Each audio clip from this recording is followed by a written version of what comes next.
छोटी बहू का बड़ा ससुराल। ये है आज की कहानी की हीरोइन टीना। टीना घर की सबसे छोटी बेटी, जो कि अब बन गई है शहर के एक बड़े परिवार की छोटी बहू।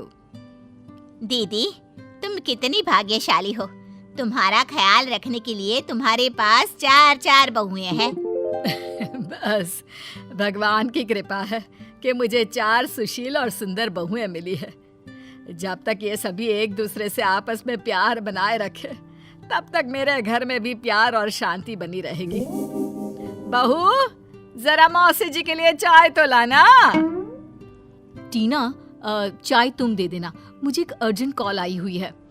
बड़ी जेठानी जी, लेकिन मैं वो आटा, ये तो चली गई। अब मुझे ही ये चाय ले जानी पड़ेगी। टीना सास और मौसी जी के लिए चाय लेकर जाती है। लो, आ गई चाय। बहू, जरा बिस्किट भी ले आ। जी माँ जी। ये तुम्हारी छोटी बहू है ना? क्या नाम था? टीना।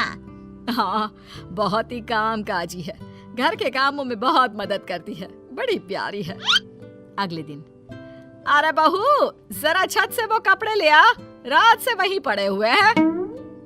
टीना, जरा छत से कपड़े ले आना तो। देखो ना, मैंने हाथों में नेल पॉलिश लगाई हुई है।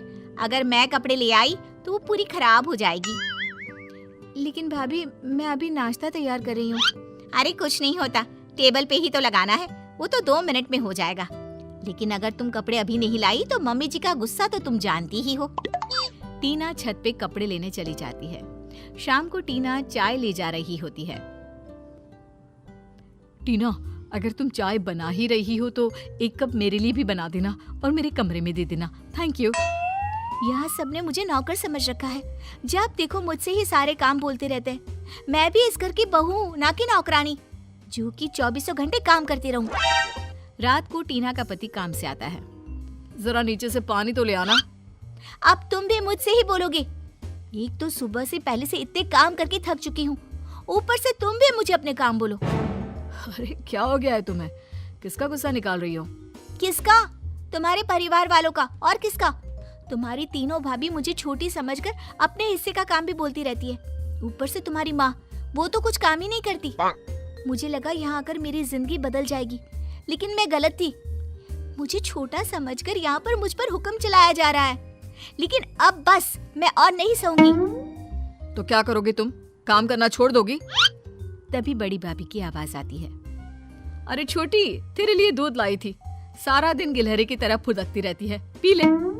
टीना भाभी से दूध ले लेती है और कमरे में आकर पति से कहती है, फुदकती रहती हूँ या ये भगाती रहती है? तुम बस देखते रहो मैं क्या करती हूँ। अगले दिन, बहू, ये नाश्ता अभी तक तैयार क्यों नहीं हुआ? माँ जी, मैं वो कुछ काम, माँ जी वो नाश्ता टीना तैयार करने वाली थी, है ना टीना? तभी मछली बहू, टीना, ये ले, तेरे लिए मैं ये ड्रेस लेकर आई हूँ। तू साड़ी ना पहना कर, भाग भाग कर काम करती है, परेशानी होती होगी ना। छोटी को छोटी बना रही हो तुम लोग। अरे अब नाश्ता भी दे दे छोटी। नहीं भाभी, आज नाश्ता बनाने की जिम्मेदारी आपकी और मछली भाभी की थी। मेरा तो साफ सफाई का काम था, तो मैं कैसे बनाती? लेकिन मैंने तुम्हें कहा था ना, तुम भूल गई क्या? लेकिन भाभी, मैंने भी तो आपसे कहा था कि मैं साफ सफाई कर रही हूँ, मैं नहीं कर सकती। अरे बस, बहुत कर ली बहस तुम दोनों ने।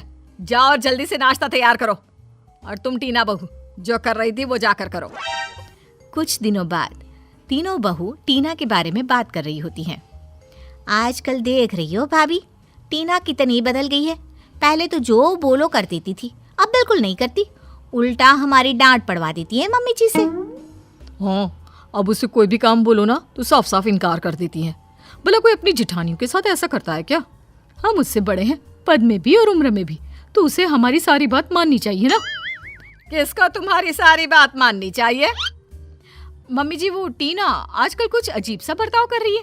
पता नहीं क्यों हम उसे अपने थोड़े छोटे मोटे काम दे देते हैं तो वो उसे करने से तुरंत मना कर देती है। भाभी, अगर मैं अपने कुछ काम आपको करने के लिए कह दूं तो आपको उस पे बेइज्जती लगती है ना। तो आप मुझसे क्यों उम्मीद करती है कि मैं आपकी सारी बात मानूंगी? टीना, हम तुझसे बड़े हैं, तुझे हमारी बात माननी चाहिए। और अगर छोटा बड़ों की बात नहीं मानेगा तो कौन मानेगा? हाँ, और वैसे भी हम तुमको अपना सारा काम करने के लिए थोड़ी ना बोलते हैं। तुम खुद ही करती थी। तुम्हें नहीं करना था तो पहले ही मना कर देती। भाभी, मुझे लगता था कि छोटे मोटे काम करने से हमारा रिश्ता अच्छा होगा और एक परिवार में छोटी मोटी मदद तो हर किसी को करनी चाहिए। लेकिन आप तीनों का तो ये रोज का है, अपने कामों को छोड़कर चले जाना और मुझसे करवाना, जैसे मैं इस घर की बहू नहीं नौकरानी हूँ। भाभी, छोटे होने का मतलब ये तो नहीं ना कि मैं आप लोगों की गुलाम बन जाऊं। मैं भी इंसान हूँ, मुझे भी बुरा लगता है, मुझे भी थकान होती है। आज के बाद जिसे जो काम सौंपे गए हैं वो काम करेगा और मेरे अलावा यहाँ कोई किसी को हुक्म नहीं देगा, ठीक है? समझ गई तुम चारों की चारों। कुछ दिनों बाद टीना पति से कहती है, सुनिए ना, मुझे माँ के घर जाना है, उनकी तबीयत ठीक नहीं है, क्या मैं जाऊं? लेकिन फिर घर के साफ सफाई का काम कौन करेगा? अब मैं क्या बोलूं? काम का चक्कर तो तुमने ही डाला था ना, अब देखो तुम। टीना घर में उदास सी घूम रही होती है कि बड़ी भाभी पूछती है, क्या हुआ छोटी? अगर तबीयत ठीक नहीं है तो आराम कर ले। रहने दे भाभी, हम ही इसे छोटी समझते थे, ये तो आग लगाने वाली है। जो भाभियां उसे छोटे बच्चे की तरह रखती थी, वो उसे आग लगाओ कह रही हैं। टीना रोने लगती है। अच्छा, सॉरी बेटा, क्यों रो रही है? मेरी मम्मी की तबीयत खराब है, मुझे घर जाना है। हाँ तो जा ना, किसने रोका है? लेकिन मैं चली गई तो काम कौन करेगा? टीना, तेरे आने से पहले भी घर का काम हो रहा था, सब मिलजुल कर रहते थे। तब मछली छोटी हुआ करती थी, वो सारा दिन घर पर भागती रहती, लेकिन तूने तो इसे मुद्दा ही बना लिया। जा, तू अपने घर जा, यहाँ काम हो जाएगा।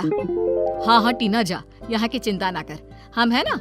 और तेरे घर के लिए जो जो चाहिए वो बता देना, वहाँ भी कोई जरूरत हो तो फोन कर देना, मैं यहाँ से इंतजाम कर दूंगी, ठीक है बेटा? टीना की आंख में आंसू आ जाते हैं। अरे अब छोटी सी बच्ची की तरह रो मत, ये बोलकर भाभियां छोटी सी देवरानी को गले लगा लेती है।